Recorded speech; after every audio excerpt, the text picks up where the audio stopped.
Hi there, my most amazing artist, Miss Pellavan here to show you how to draw your owl from the story Owl Babies. So you're going to be creating one large owl, or you can create multiple owls on this piece of paper here for your artwork. When you create your owls, they must fit on one side of this paper because you're only getting one piece. But you can decide if you want to do one big owl, or if you want to do two baby owls, or if you want to do all three baby owls from the story Owl Babies. You decide what you would like to do. So Owl Babies was our inspiration, but they don't have to look like the owls from Owl Babies. We're actually going to be using some brown paint to paint these in, so they're going to look a little bit different. I have with me a black crayon and a white crayon along with my white paper, and I have an example sheet for you to get some ideas for shapes of owl bodies. And you can always use your pencil first, but I'm just going to use my black crayon to get started. So first I'm going to write my name at the bottom of my paper with my black crayon, or you can use your pencil. Then I'm going to start drawing my owl. And remember, we were focusing on the texture of the birds when we were looking at the pictures by John James Audubon. And if you look closely at almost all of these birds here, they have some sort of texture on their belly or their wings. So the lines are giving the impression or implied texture for the owl. So I'm going to try to keep my owl simple. I'm just going to make him a large body with a letter U. And then up top I'm going to give him some little horns, but owls don't really have horns. Those are like where their ears are, so they can hear really well and try to find the mice at night. Then I'm going to give my owl some big eyes.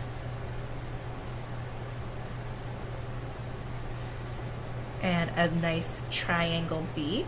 And you can even make your beak kind of like this with a side open if you want to, or you can make it a pointing down triangle. You decide. And then he doesn't really have a mouth because his mouth is part of the beak, but for the rest of the owl I want to give it texture. So I'm going to use some lines to create that texture. So first let's create some wings here. And then down here I'll add some curvy lines to show some texture. Then I think for his wings, I'll just make some lines going this way, like they're big giant feathers going down the sides of his wings. So I'm focusing on how to create texture for my bird. Now I'm going to add some, I think I'm going to make his top parts here a little furry, so they look like they have feathers on them. So that's also creating texture. And then I'm going to give him some nice big black circle eyes. Now if you're drawing with a pencil, it's very important that you make sure to use your black crayon to trace with, or you can use a white crayon to trace with, but the white crayon will not cover up the pencil lines. You can use either of these, it's fine, but you just want to kind of create a wax resist, which means the wax is covering up the paper and keeping it the color that it is, or it's creating a nice black dark line to show up. So I just used the white to color in the eyes because I thought it might be a good idea, but that's okay. Now I'm going to use the watercolor paints. We're going to use a liquid watercolor paint, so that means that it already has water in it.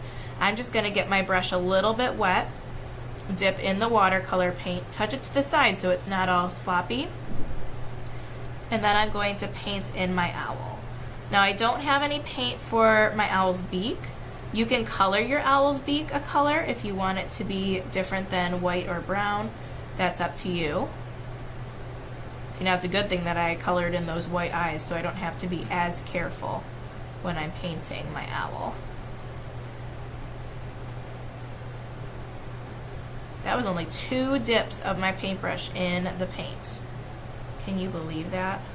Now I have to be really careful around that beak because I want to make it a different color than white or brown. So I'm just spreading out this paint so it doesn't have big puddles. I'm going to dip one last time. Now if you do more than one owl, you're going to paint all your owls. You're going to paint all of them brown because they're all from the same family.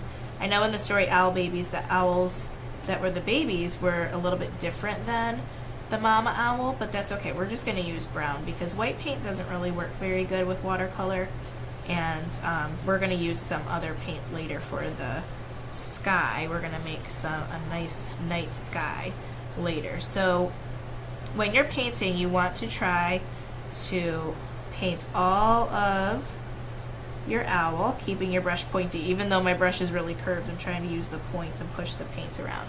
And I'm trying to spread out any puddles.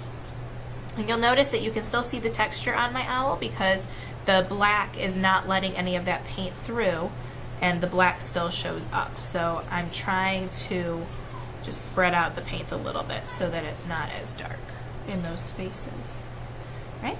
When you're all done, your paper is going to go on the drying rack. And remember, if you have more than one owl, that's great. You can paint all of your owls for our next class.